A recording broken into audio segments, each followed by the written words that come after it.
Y si este no fuera el primer mundo, sino el quinto. Los antiguos decían que antes que nosotros hubo otros hombres, hombres que vieron caer el cielo. Un mundo terminó en fuego, otro fue arrancado por el viento, y hubo uno que no gritó, no ardió, no explotó, se hundió. El cuarto sol murió bajo el agua, y cuando el agua regresa, nunca lo hace por accidente. Esto es el narrador de historia.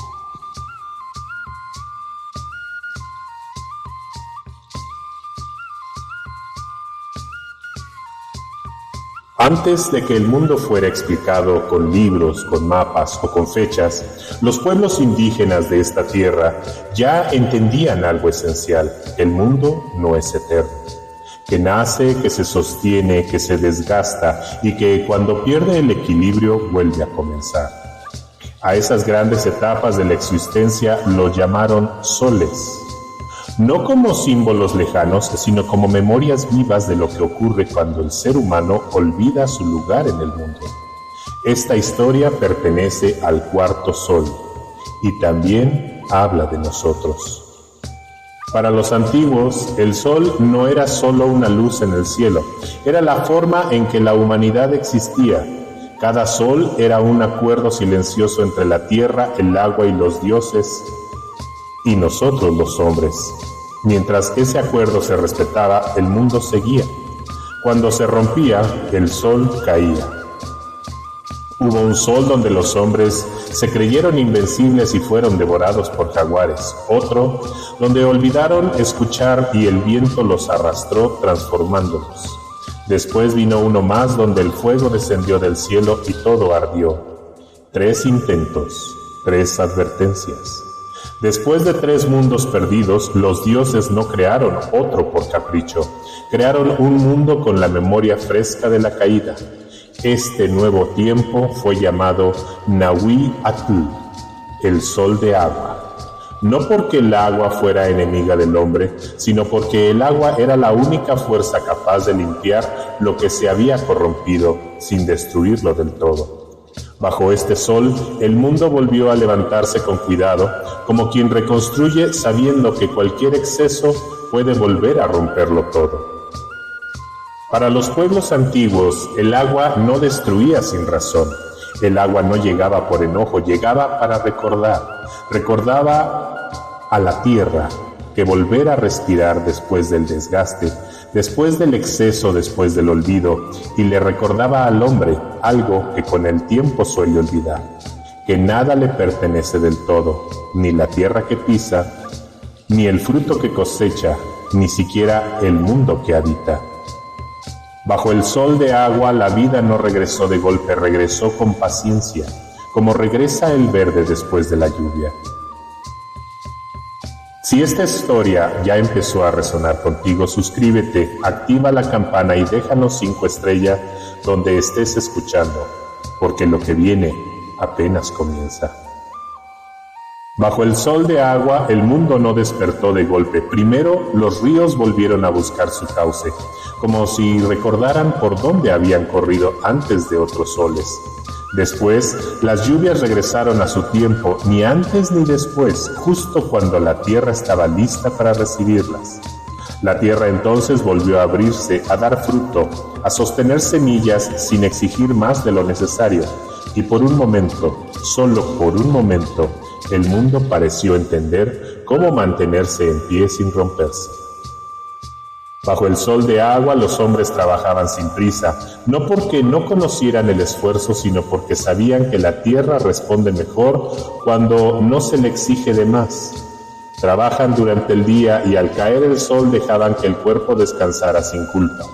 La noche no era tiempo perdido, era tiempo de silencio, de escucha, de memoria. No corrían contra el tiempo ni trataban de dominarlo, caminaban con él, entendiendo que la vida no se adelanta, se acompaña. Entre esa humanidad que se había aprendido a vivir con el agua, había 2 figuras que no necesitaban levantar la voz ni imponerse sobre los de los demás, Nene y Tata. No caminaban delante para ser vistos ni detrás para pasar desapercibidos. Caminaban entre los otros y eso bastaba. No eran recordados por grandes gestas ni por hazañas que se contaron a gritos. Eran recordados porque su forma de vivir hacía que quienes los miraban quisieran vivir mejor, no por obligación, sino por ejemplo. Nene y Tata no gobernaban con órdenes, no necesitaban hacerlo. En aquel tiempo, la autoridad no venía de la voz alta, ni de la imposición, sino de la conducta diaria. Cada decisión que tomaban era observada, cada palabra medida, escuchada con atención, y cada silencio oportuno enseñaba tanto como una explicación larga. Sin decirlo, mostraban que vivir en equilibrio no es mandar, es hacerse responsable de la forma en que se camina el mundo.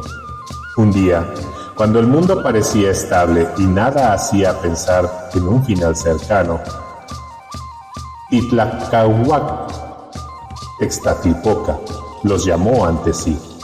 No fue un llamado repentino ni desesperado, fue uno grave, de esos que no exigen correr pero tampoco permiten ignorarlos. En su voz no había enojo, no había amenaza, había el peso de quien sabe que algo está a punto de cambiar. Porque hay llamados que no anuncian castigo, anuncian el cierre de algo. Tlacahuac-Textatlipoca les habló del cielo, no como un lugar lejano, sino como aquello que también se cansa de sostener. Les habló del agua, de su regreso, de su fuerza paciente cuando el equilibrio se ha cumplido, y les habló del final que se acercaba, no como amenaza, no como castigo, como una verdad inevitable, porque incluso los mundos que parecen firmes, los que funcionan, los que han aprendido a caminar en equilibrio, también deben aprender a soltar, a dejar ir, para que algo nuevo pueda comenzar.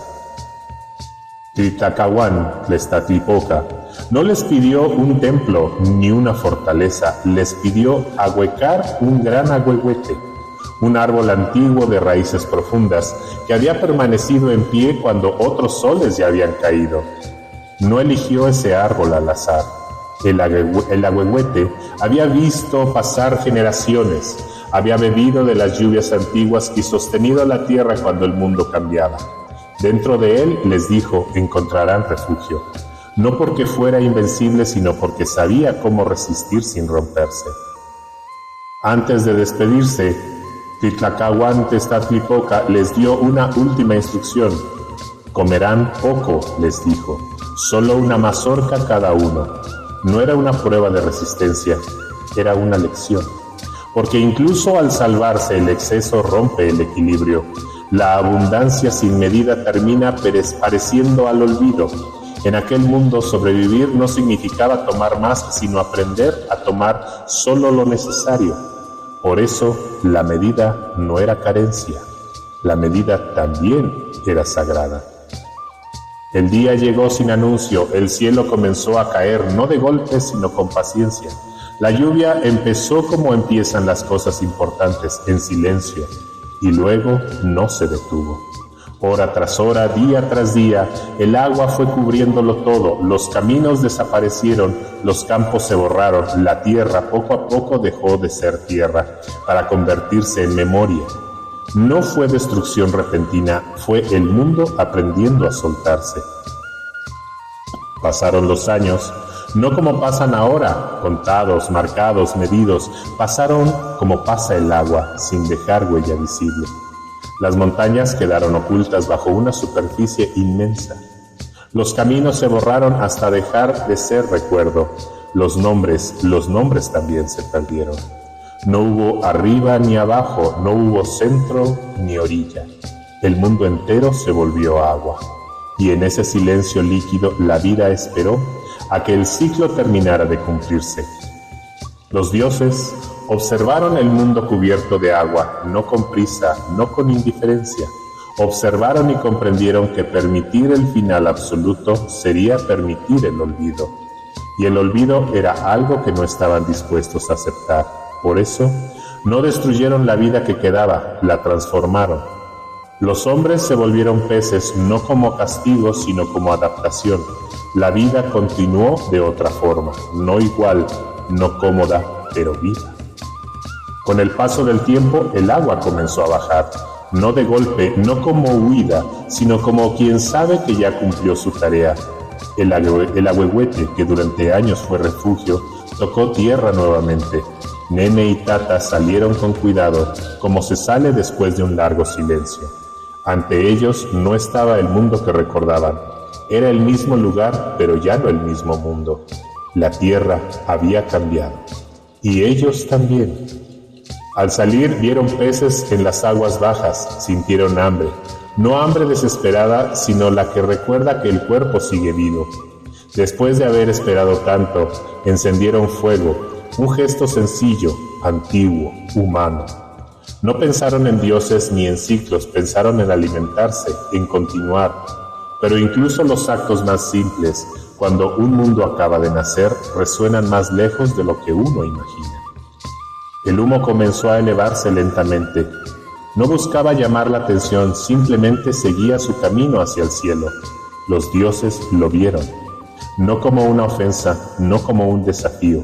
Lo vieron como se observa una señal en el horizonte, porque en mundos recién nacidos todo gesto humano tiene un eco mayor.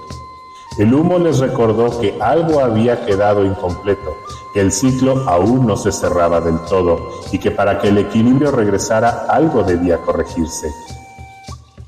Al comprender que el ciclo aún no se había cerrado, Tlacahuantes-Tlatipoca descendió al mundo. No lo hizo con prisa ni con furia, descendió como descienden las decisiones que no pueden evitarse. Su intención no era castigar, sino corregir. Devolver a Nene y Tata la forma que habían tenido antes y con ello dar cierre al tiempo del sol del agua. Porque incluso los ciclos sagrados necesitan ser cerrados con cuidado. Pero el humo seguía en el aire, no como obstáculo, sino como resto de lo que aún no se había disipado. Al intentar unirlos, la vista se nubló. Y en ese instante breve, casi imperceptible, el gesto se torció. Nene y Tata no fueron unidos como antes. No hubo intención de daño, no hubo castigo oculto, solo un recordatorio silencioso. Incluso los dioses en ocasiones se equivocan. Así fue como ocurrió. Nene y Tata se convirtieron en perros. No en un instante violento, no con dolor, no con gritos. Simplemente su forma cambió. No fue castigo, no fue burla, no fue venganza. Fue consecuencia, el resultado de un mundo que había cumplido su ciclo y de un gesto que no pudo volver atrás. Desde entonces caminaron de otra manera, miraron al mundo desde más cerca del suelo y permanecieron como recuerdo vivo de lo que ocurre cuando incluso lo sagrado se transforma. Así, caminaron el resto del tiempo del sol de agua, no escondidos, no apartados, presentes. Su sola existencia se volvió un recordatorio silencioso para quienes aún habitan ese mundo. Un recordatorio de que nadie camina fuera del equilibrio, ni los hombres ni la tierra, ni siquiera los dioses. Porque el orden del mundo no se sostiene en la perfección, sino en la conciencia de que todo acto tiene consecuencias. Y mientras Nene y Tata seguían caminando, el cuarto sol terminaba de cerrarse. Con el paso del tiempo el cuarto sol llegó a su fin, no cayó con estruendo, no se quebró en un instante, simplemente se agotó. Como se agotan los días largos, como se apagan los fuegos, cuando ya cumplieron su función. El mundo una vez más volvió a cambiar. No porque estuviera roto, sino porque ningún equilibrio permanece igual para siempre. El sol de agua había enseñado todo lo que podía enseñar y entonces se retiró. Después de que el sol de agua terminó su ciclo, nació otro, el quinto sol, el nuestro. Un mundo que no llegó terminado, sino en movimiento. Un mundo que aún se está haciendo con cada paso que damos. Este sol no cayó del cielo, ni fue entregado completo. Se sostiene mientras aprendemos a vivir en él. Todavía puede caer como los otros, o puede aprender de lo que ya fue. Eso aún no está decidido. Los pueblos antiguos decían que el agua no destruye sin avisar, el agua observa, escucha, espera. Primero recuerda. Recuerda a la tierra lo que fue y al hombre lo que olvidó. Cuando el agua regresa, no lo hace para castigar, sino para devolver la memoria a su lugar. Por eso, quien sabe escucharla entiende que cada sol no termina por enojo, termina cuando su enseñanza ya fue entregada. Si esta historia dejó algo en ti, quizás sea momento de contar la tuya. Muy pronto llegarán las voces desde el umbral, un espacio donde cada viernes daremos vida y voz a las historias reales que nos envían quienes se atreven a cruzarlo. Si algo te ocurrió, el número del narrador aparece en pantalla. Escríbenos y si quieres que esta voz siga resonando más allá de la noche, suscríbete, activa la campana y déjanos 5 estrellas donde sea que nos estás escuchando. Por lo pronto, te recuerdo, yo soy el narrador de historias y te deseo buenas noches.